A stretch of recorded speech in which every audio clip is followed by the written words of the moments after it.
14 weeks of intense training completed, over 500 miles clocked up and thousands raised for charity. This Sunday will be the moment. Sportsmail's Matt Maltby has waited over 3 months for the London Marathon.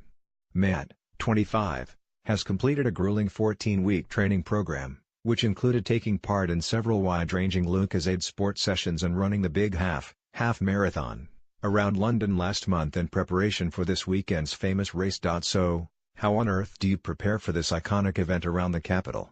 Here's a week-by-week guide with tips and advice from both beginners and professionals.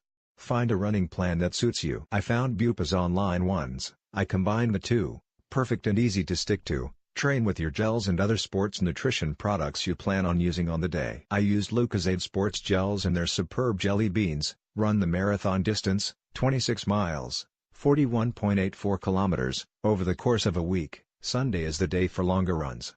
I started on 40 minutes and increased this every week. Never run a marathon in training. I decided my longest one would be 18 to 21 miles.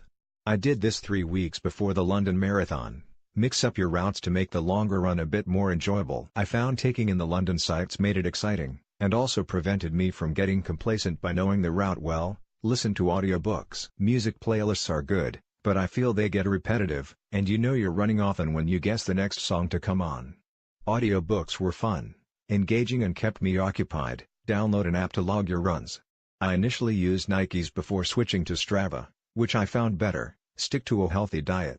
I didn't make huge changes, but tried to cut out sugary snacks, kept alcohol intake to a minimum and consumed more pasta. My running background with basic levels of fitness prior to running this famous 26-mile race, I've always chosen cardio over weight-based training.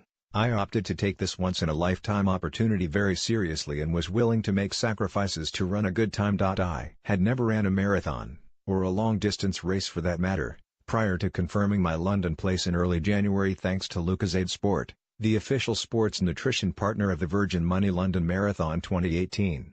But I have always thought I'd do okay in one, and have been regularly running 5 to 10 kilometers since last May. Not to sound arrogant, but I felt I could run 26 miles without training, albeit at a slow pace, so I wanted to push my body as far as it could go, and ultimately achieve an ambitious time in what I plan will be the only marathon I'll ever run. My pace has always been consistent. I put that down to long legs and being mentally motivated to push myself to my limits, so I felt it was realistic. Obviously, running such a distance is a great way to raise money for charity, too. For those who know me, clumsiness and a lack of coordination, I failed my driving test 6 times, are certainly 2 of my stronger attributes. Having grown up with dyspraxia, I wanted to raise a bit of awareness for the Dyspraxia Foundation and contribute to a cause I feel passionate about. Willing to crack on and fully commit to a grueling training program for the first time in my life, I went about researching a plan I felt I could stick to. I found Bupa's advice and the London Marathon plan were both useful, but the former perhaps suited my ambitions slightly better, and was better on the eye, so the info was more digestible. The idea was to run at least 26 miles, 41.84 kilometers, every week, with the Sunday run the biggest of them all. It was going to be no easy achievement, considering it was rare I'd go a weekend without the odd beer or two. Here's how I got on. Matt is running as part of Team Lucozade Sport, the official sports nutrition partner of the Virgin Money London Marathon 2018. Get rewarded for your running with the Lucozade Sport made-to-move app, free for iOS and Android. For my information, visit www.lucozadesport.com. Week 1 I felt good going into this maiden week of marathon training. I had my plan and was ready to hit the ground running. I was perhaps too keen, and felt very fragile on the Friday after doing an intense all-body circuit workout on the Thursday, but knowing my body would have to get used to pain, I pushed myself to get a quick early afternoon run in. It was, however, frustrating to endure issues with my app. Perhaps it was karma for trying to take a mid-run picture, which meant my full first Sunday run wasn't fully recorded, but I can't have too many complaints with this opening week. Distance ran, 4 runs, Monday, Wednesday, Friday and Sunday, equals 41.32 kilometers, 25.6 miles. Sunday target, 7 miles. Run length, 10.08 kilometers, 6.26 miles, equals 52.12 minutes. App paused mid-workout. Difficulty rating, 4/5. Hardest moment of the week, the Friday run. After doing an all-body circuit workout on the Thursday, my body was certainly feeling the pain. But my newfound mentality was to push my body to its limits, so felt I had no choice but to run. Other workouts: all body circuit workout in the gym, Thursday. Breakfast: porridge, made with water, topped with banana and peanut butter. Lunch: pasta, with chopped tomatoes as a sauce, and usually meat and veg including pepper and courgette. Dinner: rice and meat, usually chicken. Would have the odd baked sweet potato. 2. Snacks: rice cakes with peanut butter, the odd packet of popcorn. Week 2. What's not to love about resting on a Monday? My previous training mentality was to be intent on starting the week off with a session, otherwise I'd get off to a lethargic start and be more inclined to be lazy. But this new program meant it was imperative to rest, and, after doing a longish run on Sunday, I felt I needed it. 2. The Sunday target was to complete 55 minutes of running, and I did my usual route but took a few early turns to add to the distance. I initially found running in familiar surroundings while gradually increasing the distance helped. There's nothing worse than running in unfamiliar territory and not running enough, or running too far.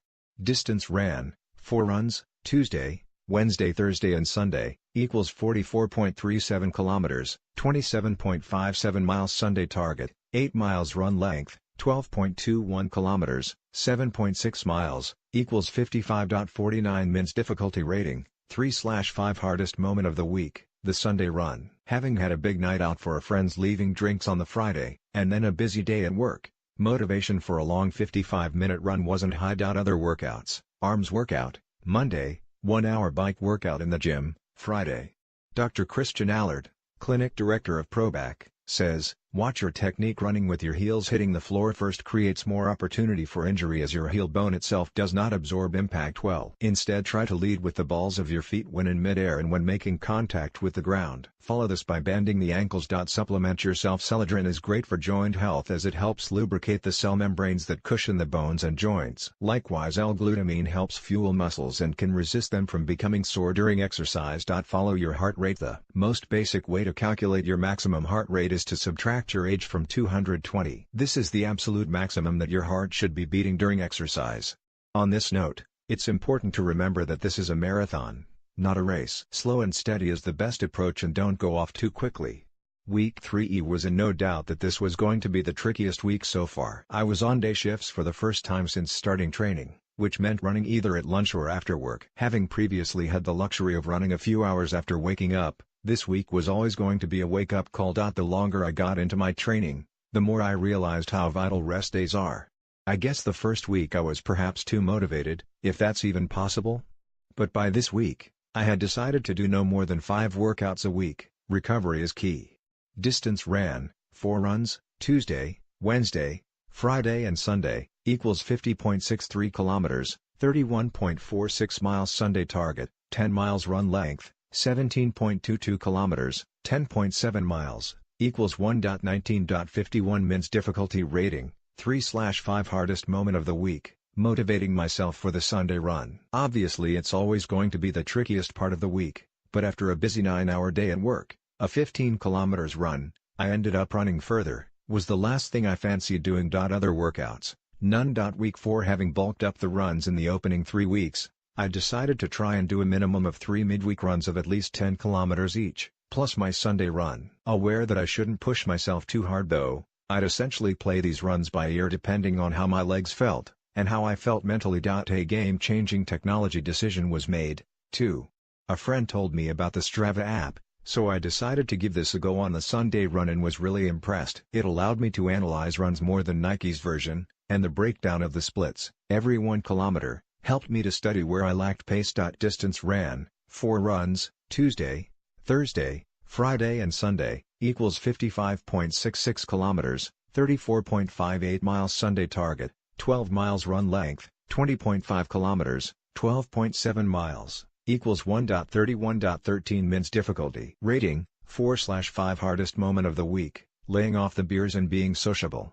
I had plenty of things lined up this week and too much beer was consumed, which meant I felt I had no choice but to up the ante on the big run. It was by no means easy, in fact it was the hardest run I've ever done, but I was chuffed with the distance and pace. Other workouts: arms and chest workout in the gym, Friday.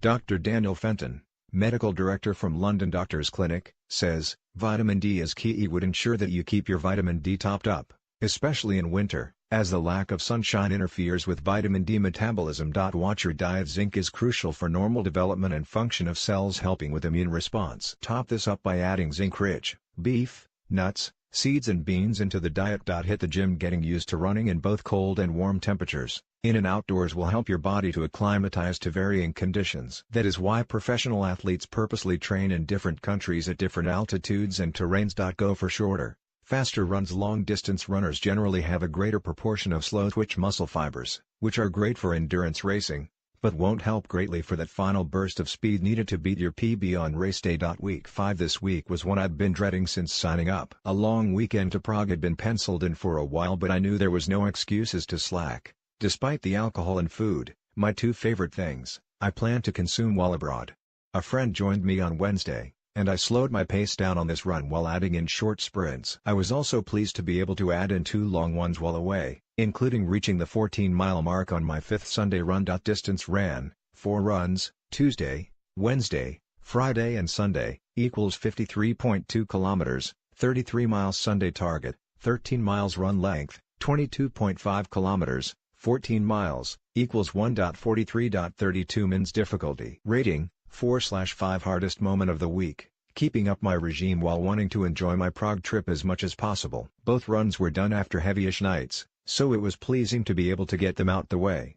Sunday was tricky, and I was beginning to realize how much of a mental battle this marathon is going to be. Other workouts, none. Week 6 there was bound to be a week where I sustained a minor injury, and it arrived on this Wednesday when after 10 kilometers, I felt a twinge in my left hamstring.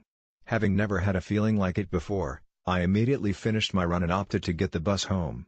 I felt okay on the Thursday and opted for a gentle run with short sprints. Having done a bit of research this week, I thought it'd be good to add different workouts alongside the 4 runs, so did an hour swim. 2. Distance ran, 4 runs, Tuesday, Wednesday, Thursday, Sunday, equals 53.6 kilometers, 33.3 miles. Sunday target, 14 miles. Run length, 23.5 kilometers, 14.6 miles, equals 1.45.28 mins. Difficulty rating, 5/5. Hardest moment of the week, Sunday was where I encountered the hardest run of my life. Despite the good pace and distance, this was mentally the toughest thing I've done.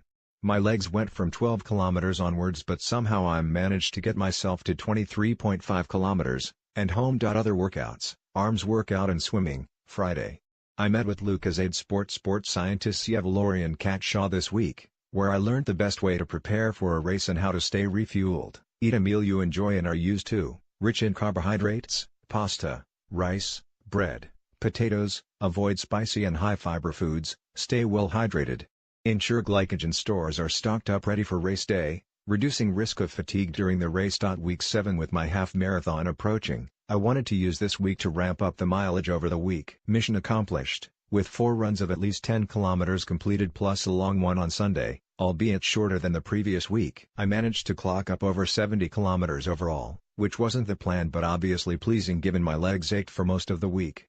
This was also the week I'd set myself another challenge, one that was going to be just as hard as the training. It was the first of 4 without my favorite tipples. I'd made a decision to have one night off in week 11 but would otherwise have no alcoholic drinks for the final 2 months. I have to say I was chuffed to get through the first week, having been out on 3 nights where friends were on a juice. Distance ran, 5 runs, Tuesday, Wednesday, Thursday, Friday, Sunday, equals 70.2 kilometers, 43.6 miles. Sunday target, 15 miles. Run length, 21.6 kilometers, 13.4 miles, equals 1.39.28 mins. Difficulty rating, 3/5. Hardest moment of the week, treadmill run on Tuesday.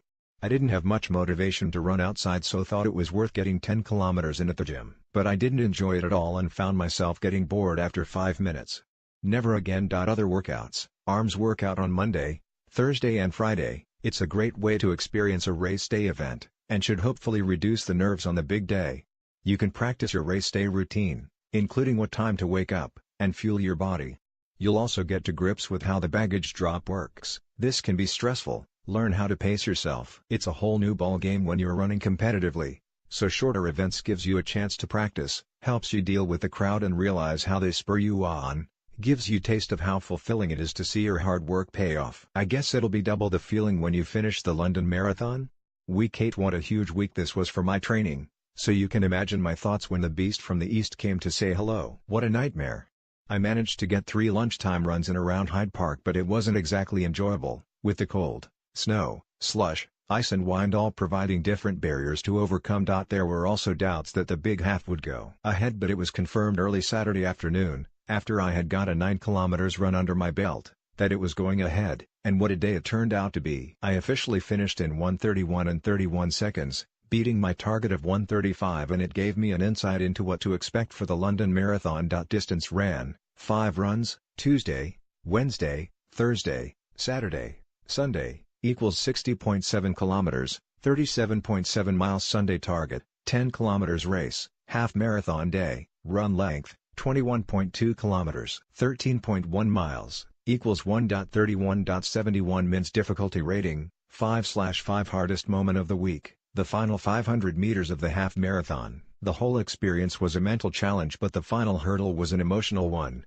no doubt about it. The realization of only progressing 300 meters despite feeling like I'd ran about 5 minutes almost took its toll. Other workouts, none. Weak enemy body was certainly feeling the effects of the half marathon this week, and on Monday, I could barely walk, but the feeling of self-achievement was a welcome boost at a difficult time in training, with the big miles still to come. Running-wise, I managed to squeeze in important miles on my lunch breaks but felt a slight twinge in my calf on Thursday, so I decided against pounding any more pavements until the big run. I also worked on my strength in the gym, so spent 4 days doing chest and leg workouts. Distance ran, 4 runs, Tuesday, Wednesday, Thursday, Sunday, equals 58.3 kilometers, 36.2 miles. Sunday target, 18 miles. Run length, 30.6 kilometers, 19 miles, equals 2:22.25 mins. Difficulty rating, 5/5. Hardest moment of the week, when the reality of running too far around Richmond Park hit me. I worked out a route which involved running 10 kilometers to the park, running 10 kilometers around it and then running home. But, somehow, I got my bearings wrong and ended up running 19 kilometers around the park, which meant when I got to 30 kilometers I was still nowhere near home. The bus came to the rescue, and I still clocked 1 mile more than I needed to. Other workouts, arm, chest and leg workouts, Wednesday, Thursday, Friday, Saturday, gym cycle and cross trainer, Friday, both for 30 minutes. Kata Armitage, founder of Kata Calms, is a life coach specializing in relaxation therapy that combines Reiki and hypnotic techniques that help repattern thoughts for better sleep, less stress and a more positive outlook. Here are her tips. 1. Breathe. Remember that as little as 1 minute of focused deep breathing changes your physiology and allows you to enter a calm and relaxed state. 2. Remind yourself that you've done enough, you're ready and that your body, the human body, is amazing. 3. Try to focus less on the things that you can't control, like the weather, and more on the things that you've already achieved and can be really proud of. 4. Try to change your language, your inner script. You can decide how you want it to feel. For example, why can't nervousness actually be excitement? Check in with your body with positive reinforcements. Tell yourself you feel good, your body feeling good, and that will help you get in the zone. 5. Visualization. Visualizing or imagining something happening fires up the same neurons as when we're actually experiencing it. So whether that's how good you will feel after the event or how nice that first pint might taste, visualize that moment and allow the sensations associated with that to wash over you. Week 10. I was beginning to get a bit bored of my route, so thought I'd research new ones, and to my delight realized that Westminster wasn't too far from my Clapham base. Discovering new areas made my training more enjoyable, especially on longer ones. I was on night shifts again, which allowed me to get the runs in before work. I had a bit of a nightmare on the long run when I slipped on slushy snow, the weather, and had to run the remaining 22+ km with bleeding hands. I also attempted another route, which included a few wrong turns, but you've got to make mistakes to learn from them, right? Distance ran, 4 runs, Tuesday, Wednesday, Thursday, Sunday, equals 66.1 kilometers, 41 miles. Sunday target, 15 miles. Run length, 27.8 kilometers, 17 miles, equals 2.05. 43 minutes. Difficulty rating, 4/5. Hardest moment of the week, falling over. The annoying weather had once again returned, although London wasn't too bad this time round. However, after running towards a cyclist, I moved my feet a bit too quick for my own good, and the next thing I knew I was on the floor. I got back up just as quick and was on my way, but it wasn't ideal with sore hands and a headache. Other workouts, arms, Friday week 11. The 4-week alcohol ban was dropped this week, with the university reunion planned on the Monday. I surprisingly didn't feel too bad the day after, although I started to feel it at the Lucozade Sports Sprint training session on Tuesday night. This session worked on pace and included between 8 and 10 plus 400-meter sprints at full throttle with the rest of a minute. Having started to train in miles, I wanted to up the mileage this week. I managed over 22 miles in 2 midweek runs while the long weekend run had to be moved to the Saturday as I was up at 4 a.m. for my Sunday shift. Distance ran, 4 runs, Tuesday, Wednesday, Thursday, Sunday, equals 66.3 kilometers, 41.2 miles Sunday target, 17 miles run length, 29.4 kilometers, 18.2 miles, equals 2.15.55 mins difficulty rating, 4/5 hardest moment of the week. The Saturday run. I had a bit of a late one on Friday, and having been used to running on Sunday, I guess mentally I had no motivation to run on my Saturday off. With the longer runs, I'd also found the first half was the hardest, so once I got that out of the way, and got used to the achy muscles, it wasn't so bad. Other workouts, sprint workouts, Tuesday, arms, Friday week 12 crunch time. Entering the final 4 weeks of training, this was going to be the first of 2 weeks of hardcore training before I began the tapering process. I got the miles in early doors but injured my calf after the third run of the week, which meant the long run was touch and go. Fortunately I felt okay on the Saturday and was delighted to get 21 miles in the tank, although the injured calf felt dodgy at times. This was a huge eye-opener and made me realize how far the actual marathon will be. Having said that, it was also a massive boost to be able to last that long at a reasonably quick pace. Distance ran, 4 runs, Monday, Tuesday, Thursday, Saturday, equals 71.8 kilometers, 44.6 miles Sunday target, 20 miles run length, 34 kilometers, 21.1 miles, equals 2.31.12 mins difficulty rating, 5/5 hardest moment of the week, deciding whether to risk the injured calf. Having put in 11 weeks of tough training and preparing for the mental battle of the longest run of training, I wanted to run but didn't want to risk further injury with just 3 weeks until the marathon. I've learned a lot about my body during this process and it felt right to run, and fortunately it paid off. Other workouts, arm and chest workout, Wednesday, Thursday, Friday, swimming, Friday week 13. Having accomplished a 21-miler the weekend before, my legs were still feeling the pain this week, my final one of hardcore training. Most training plans suggested to begin the tapering process now, but I thought I'd push it, and instead clocked in the highest weekly mileage of my training. It was beginning to dawn on me that I was approaching the end of my training, and I guess I wanted to give it my all before reducing the workload. The plan for the long run was to do between 15 to 18 miles, but I decided mid-workout to increase this to 21, and I was delighted to see post-run that my pace was quicker than usual. Distance ran, 4 runs, Tuesday, Thursday, Friday, Sunday, equals 84.8 kilometers, 52.7 miles Sunday target, 15 miles run length, 33.8 kilometers, 21 miles, equals 2.28.32 mins difficulty rating, 4/5 hardest moment of the week, motivating myself for one final long run. Sunday was a miserable one weather-wise, and I was also due to work a 6 p.m. to 2 a.m. evening shift, having done the previous 2 nights. As I found throughout my training, once I got out on the road it wasn't too bad and the motivation somehow reappeared.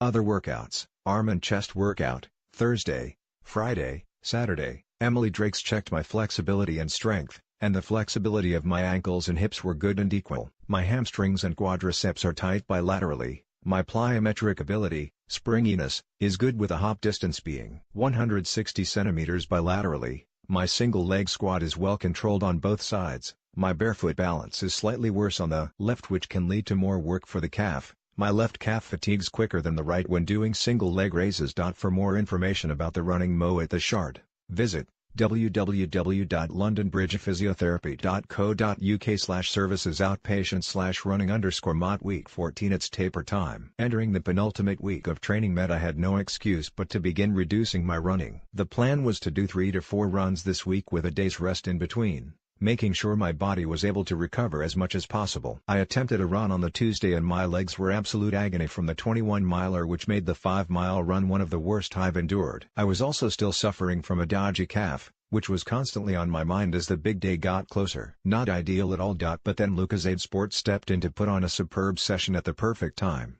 With just 11 days until the marathon, I met with Danny Bent and Cod Armitage for an impassioned talk on mental preparation. It was hugely inspiring to hear their stories, and learn how best to prepare for such a big moment in my life. Danny had a more hands-on approach and was full of enthusiasm, something I can perhaps relate to, while Kata's focus on relaxation therapy was something I'd never come across before, so found it very interesting and insightful. It provided me with much-needed last-minute motivation, seeing as the mental battle of reducing my training after such an intense 13 weeks was proving tricky. A refreshed Matt means a happy Matt. It's safe to say this week was certainly a busy one. I also visited the Running Mo clinic at the Shard, which was another hugely enlightening process. Emily Drakes, outpatient lead physiotherapist from the Running Mo clinic at HCA at the Shard, part of HCA UK, ran me through the various ways of improving my running and recovery. This was very eye-opening, with Emily highlighting the importance of stretching, resting, how to change running technique for the better and how to loosen up my muscles. Distance ran, 3 runs, Tuesday, Thursday, Sunday, equals 33.6 kilometers, 22.1 miles. Sunday target, 10 miles. Run length, 18.5 kilometers, 11.4 miles, equals 1.20.52 mins. Difficulty rating, 3/5. Hardest moment of the week, tapering. Having put in 13 weeks of hard graft, I found it really hard to reduce the workload. You feel like you're undoing all the work you've put in, but it's important to understand how your body works, and one thing it needs is rest. I have to say my whole body aches going into this last week, so I'm now ready to put my feet up, eat plenty of pasta and make sure I'm in tip-top condition. Other workouts: swimming, 70 lengths, Friday, arm workout, Wednesday, Thursday, Friday. Weeks of training: 14 miles ran, 5:04.7 outside runs, 58 jelly beans consumed, too many. So, what about the 15th and final week? This week will be all about tapering. I don't plan on doing any more than 3 short runs at a very slow pace, around 8 minutes per mile, just to keep myself ticking over. I'll begin to up my carb intake on Thursday and Friday, the same day I will do my very last run before the small matter of the London Marathon. Wish me luck. Matt is running as part of Team Lucozade Sport, the official sports nutrition partner of the Virgin Money London Marathon 2018. Get rewarded for your running with the Lucozade Sport Made to Move app, free for iOS and Android. For my information, visit www.lucozadesport.com. Danny Bent, former triathlete, Guinness World Record holder and award-winning author, was voted one of the 100 happiest people in the UK, and one of the 50 most inspirational people in London. He was speaking at a Lucozade Sport event on the benefits of mental strength and preparation. Lucozade Sport is the official sports nutrition partner of the Virgin Money London Marathon 2018.1. Face your fears. There will be a huge amount of mental barriers coming to the forefront of your mind in the days leading up to the race. Voices in your head will lead to stress and anxiety about what's to come. It's important to confront these and step through these barriers in advance of getting to the start line. You've made it this far. You've already overcome so many barriers in training, and along the way, you've got this. Too. There's always a positive no matter what happens in your race. Focus on the positives. Turn the situation around, whatever it may be. How about turning the physical symptoms of nerves into feelings of excitement? Slow pace at the start line? The crowds will disperse within the first couple of miles. Whether or not what it was in training? No matter, it's out of your hands. Visualize at the start how you want to see yourself crossing that line. 3. Help people. This one is for race day itself but can't hurt in those final days in the lead up to. Remember those around you, you're all on the same journey, so support them. Share the positivity and encouragement. You know you'll be needing it and so will they. 4. Be in the now. This is one of the most important. Remember you took this on to challenge yourself, but also to enjoy it. You wanted to run, you wanted this place, relish the experience, and on the day itself, set out to have a ball. Take in your surroundings, lap up the cheers and high-five those spectators. You're privileged to be in this position, so make the most of it. 5. Find your tribe. You'll be seeing the same faces around you in the race, mile after mile.